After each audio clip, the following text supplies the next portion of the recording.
پہلے ان کے سامنے آداب بجا لاتے تھے اور ان کی موجودگی میں ہاتھ باندھ کر کھڑے ہوتے تھے، اب سراج الدولہ کی قسمت کا فیصلہ کرنے والے تھے۔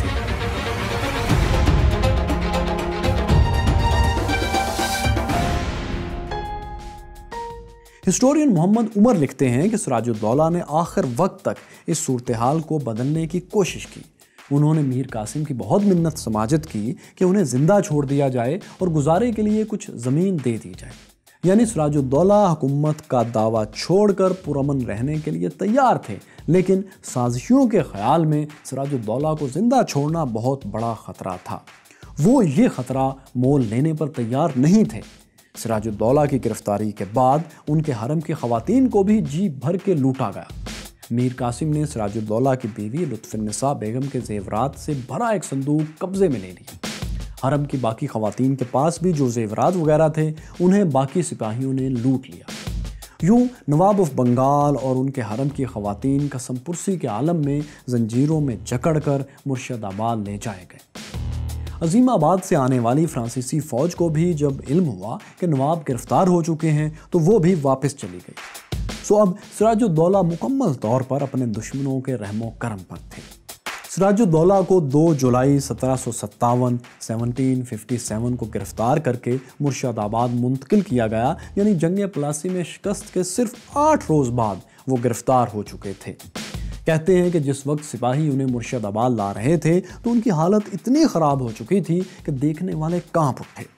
شہر میں جس نے بھی انہیں دیکھا اس کے دل میں ہمدردی کے جذبات امنڈنے لگے۔ بلکہ جب انہیں سپاہیوں کی ایک چوکی کے سامنے سے گزارا گیا تو سپاہی اپنے سابق نواب کو اس حالت میں دیکھ کر بغاوت پر اتر آئے، لیکن ان کے افسروں نے معاملے کو سمجھا بجھا کر سنبھال لیا۔ سراج الدولہ کو جعفر گنج میں میر جعفر کے محل میں لے جایا گیا۔ میر جعفر وہ شخص تھا جس کے سامنے سراج الدولہ ہمیشہ ایک حکمران کی حیثیت سے ہی آئے تھے، لیکن اس بار وہ ایک قیدی کی حیثیت سے ان کے سامنے لائے جا رہے تھے اور ان کی زندگی خطرے میں تھی۔ جب وہ محل میں لائے گئے تب آدھی رات کا وقت تھا۔ پھر یہاں جو کچھ ہوا اس کے تاریخ میں دوستو 2 ورژن ہیں۔ پہلا ورژن یہ ہے کہ جب انہیں محل میں لایا گیا تو میر جعفر اس وقت سو چکے تھے، لیکن ان کا بیٹا میر میرن ابھی جاگ رہا تھا۔ میرن کے بارے میں مشہور تھا کہ وہ انتہائی ظالم اور جابر انسان تھے۔ وہ قتل و غارت گری پر فخر کرتے تھے۔ جب سراج الدولہ کو ان کے سامنے لایا گیا تو انہوں نے سراج الدولہ کو ایک کمرے میں بند کر دیا۔ اس کے بعد انہوں نے سپاہیوں کو حکم دیا کہ وہ سراج الدولہ کو فوری طور پر قتل کر دیں، لیکن کوئی شخص بھی اس پر راضی نہیں ہوا کیونکہ بہت سوں کے نزدیک یہ ناحق خون تھا۔ لیکن میر میرن کی کوششوں سے آخر ایک شخص محمدی بیگ سراج الدولہ کو قتل کرنے پر تیار ہو گیا۔ سراج الدولہ کے لیے تکلیف دہ بات یہ تھی کہ محمدی بیگ نواب سراج الدولہ اور ان کے نانا علی وردی خان کا وفادار رہ چکا تھا۔ اس کی شادی بھی علی وردی کی بیگم شرف النساء نے ہی کروائی تھی، لیکن اس سارے تعلق کو نظر انداز کرتے ہوئے نہ جانے کس وجہ سے اس شخص نے نواب سراج الدولہ کو قتل کرنے کی حامی بھر لی۔ وہ ایک خنجر لے کر گرفتار نواب کے پاس گیا۔ سراج الدولہ نے جب اس کے تیور دیکھے تو سمجھ گئے کہ ان کا آخری وقت آ گیا ہے۔ انہوں نے محمدی بیگ سے پوچھا کہ کیا تم مجھے قتل کرنے آئے ہو؟ جب ہاں میں جواب ملا تو نواب نے اپنا سر جھکا کر اپنے گناہوں کی معافی مانگی۔ پھر انہوں نے قاتل سے کہا کہ کیا ایسا نہیں ہو سکتا کہ انہیں کسی کونے میں پڑا رہنے دیا جائے اور وہ پینشن پر اپنی باقی زندگی گزار لیں، لیکن قاتل نے کوئی جواب دینے کے بجائے ان پر چاقو سے حملہ کر دیا۔ محمدی بیگ نے ان کے چہرے، ان کے سینے اور کمر پر اتنے وار کیے کہ سراج الدولہ منہ کے بل گرے اور پھر کبھی نہ اٹھے۔ اس واقعے کے مطابق سراج الدولہ کو جعفر گنج کی اسی نمک حرام ڈیوڑی میں قتل کیا گیا۔ اس واقعے کا ایک دوسرا ورژن بھی ہے کہ نواب سراج الدولہ کو جعفر گنج میں نہیں، یعنی نمک حرام ڈیوڑی جہاں ہے وہاں نہیں، بلکہ ان کے اپنے شاہی محل منصور گنج میں میر جعفر کے سامنے پیش کیا گیا۔ سراج الدولہ نے مبینہ طور پر میر جعفر کے سامنے ہاتھ جوڑتے ہوئے کانپتے ہوئے اپنی جان کی امان مانگی۔ اس کے بعد سپاہی انہیں محل کے دوسرے کونے میں لے گئے اور اس دوران میر جعفر اپنے درباریوں سے مشورہ کرتے رہے۔ بعض لوگوں نے مشورہ دیا کہ سراج الدولہ کو جیل میں ڈال دینا چاہیے، مارنا نہیں چاہیے، لیکن میر جعفر کے بیٹے میر میرن سراج الدولہ کو زندہ چھوڑنے کے سخت خلاف تھے۔ میر جعفر اپنے بیٹے کی رائے سن کر خاموش تھے اور اپنی رائے ظاہر نہیں کر رہے تھے۔ اس پر میر میرن نے اپنے والد کی خاموشی کو رضامندی سمجھتے ہوئے انہیں کہا کہ وہ آرام کریں اور معاملے کو وہ خود سنبھال لیں گے۔ میر جعفر نے دربار برخاست کیا اور اپنے کمرے میں سونے کے لیے چلے گئے۔ ان کے جانے کے بعد سراج الدولہ کو مارنے کے لیے محمدی بیگ کے ساتھ ایک اور شخص لال محمد کو بھیجا گیا۔ سراج الدولہ نے ان دونوں سے درخواست کی کہ وہ انہیں وضو کے لیے پانی دے دیں تاکہ وہ موت سے پہلے آخری بار نماز ادا کر سکیں، لیکن قاتلوں کو جلدی تھی۔ انہوں نے وضو کے لیے پانی دینے کے بجائے پانی سے بھرا ہوا ایک برتن نواب سراج الدولہ پر انڈیل دیا۔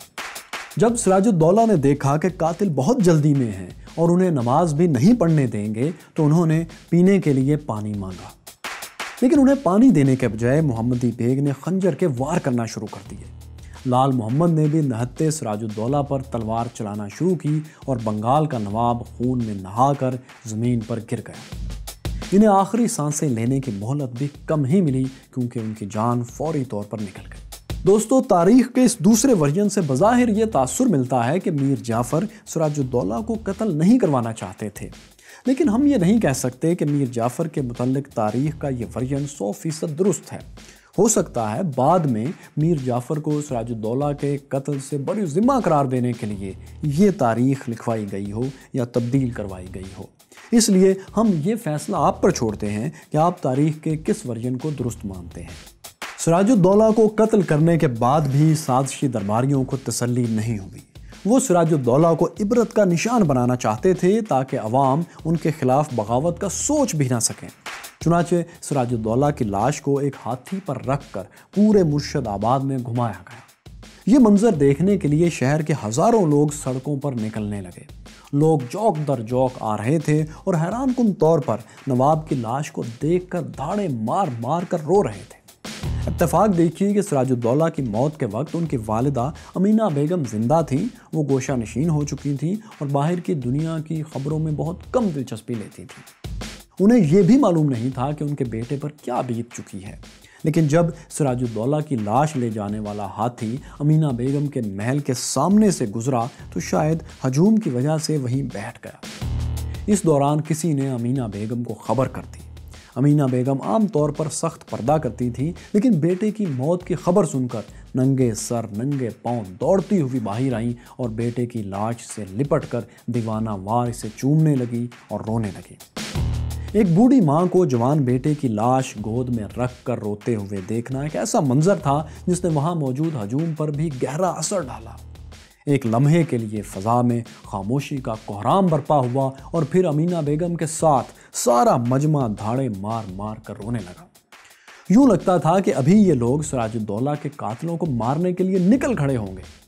یہ صورتحال ان قاتلوں کے لیے غیر متوقع تھی۔ سو میر جعفر کے سپاہیوں نے مداخلت کی اور ہجوم پر لاٹھی چلا کر انہیں منتشر کر دیا۔ سپاہیوں نے امینہ بیگم کو بھی زبردستی ان کے محل میں واپس دھکیل دیا اور ہاتھی کو اٹھا کر سراج الدولہ کی لاش لے گئے۔ 3 جولائی 1757 کے روز سراج الدولہ کی لاش کو مرشد آباد کے قریب خوش باغ نامی باغ میں دفن کر دیا گیا۔ موت کے وقت ان کی عمر بمشکل 24 یا 25 سال تھی۔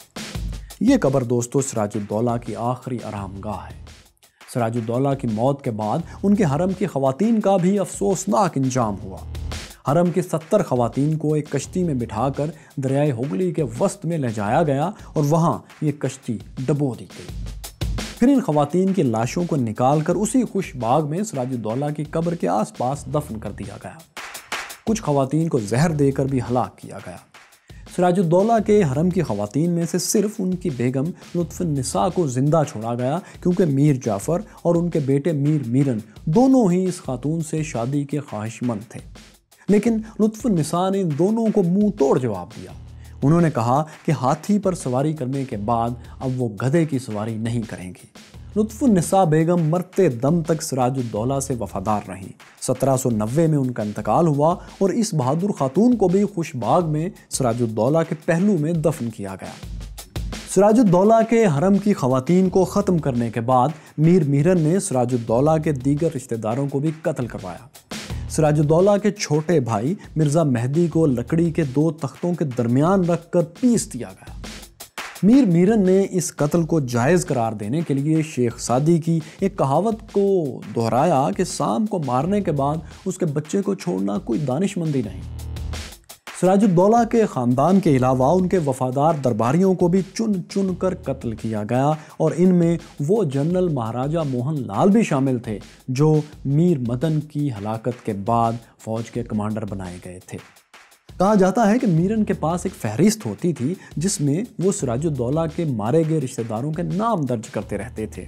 اس فہرست کے مطابق 300 سے زائد ایسے لوگوں کو قتل کیا گیا جن کا سراج الدولہ سے کوئی بھی قریبی تعلق نکلتا تھا۔ سراج الدولہ کو آج صرف مغربی بنگال میں ہی نہیں بلکہ موجودہ بنگلہ دیش اور پاکستان سمیت پورے بر صغیر میں ایک ہیرو کا درجہ دیا جاتا ہے۔ مغربی بنگال میں ان کے کئی مجسمے نصب ہیں۔ پلاسی کے میدان میں جہاں انہوں نے انگریزوں کا مقابلہ کیا تھا وہاں بھی ان کا ایک مجسمہ اور جنگ کے یادگاری مینار تعمیر کیے گئے ہیں۔ سراج الدولہ کی زندگی پر بنگلہ دیش اور مغربی بنگال میں فلمیں بھی بن چکی ہیں۔ جس محل میں انہیں مبینہ طور پر قتل کیا گیا تھا اور جہاں میر جعفر کی رہائش گاہ تھی اس محل کو نمک حرام ڈیوڑی کہا جاتا ہے۔ یہ نام بھی اس محل کو اس وجہ سے دیا گیا کیونکہ یہی میر جعفر کی غداری کی وجہ سے نواب سراج الدولہ قتل ہوئے تھے۔ ہسٹورین محمد عمر کے مطابق علامہ اقبال نے سراج الدولہ کے متعلق کہا تھا کہ سراج الدولہ کو ابھی ہندوستان نے پہچانا نہیں تو مرشد آباد دوسرا اجمیر شریف بن جانا تھا۔ یعنی علامہ اقبال کے مطابق سراج الدولہ ایک پیر یا ولی کا درجہ اختیار کر سکتے ہیں اور ان کے مزار کی زیارت کے لیے لوگ قافلوں کی شکل میں سفر بھی کر سکتے ہیں۔ دوستو، حقیقت یہ ہے کہ سراج الدولہ کے آخری سانس کے ساتھ ہندوستان کی آزادی کا چراغ بھی بجھ گیا۔ دوستو، وہ سازشی ٹولہ جس نے اپنے نواب کو انگریزوں کے آگے چارے کے طور پر پیش کر دیا تھا ان کا انجام بہت تکلیف دہ ہوا۔ لیکن یہ انجام کیا تھا؟ کیا غداروں نے بھی اس کے بعد انگریزوں سے کوئی لڑائی لڑی تھی؟ مغل بادشاہ نے اپنے ہی لوگوں کے خلاف ایسٹ انڈیا کمپنی سے ہاتھ کیوں ملا لیا تھا؟ یہ سب آپ کو دکھائیں گے، لیکن نواب سراج الدولہ اور میر جعفر کی کہانی کی آخری قسط میں۔ اگر آپ نے یہ سیریز شروع سے نہیں دیکھی تو دوستو ضرور دیکھیے اور یہاں ٹچ کر لیجئے۔ یہاں دیکھیے مسلم دنیا کی سرد جنگ کی شاندار کہانی، اور یہ رہی ہمیں برقی روشنی دینے والے عظیم سائنسدان نکولا ٹیسلا کی بایوگرافی۔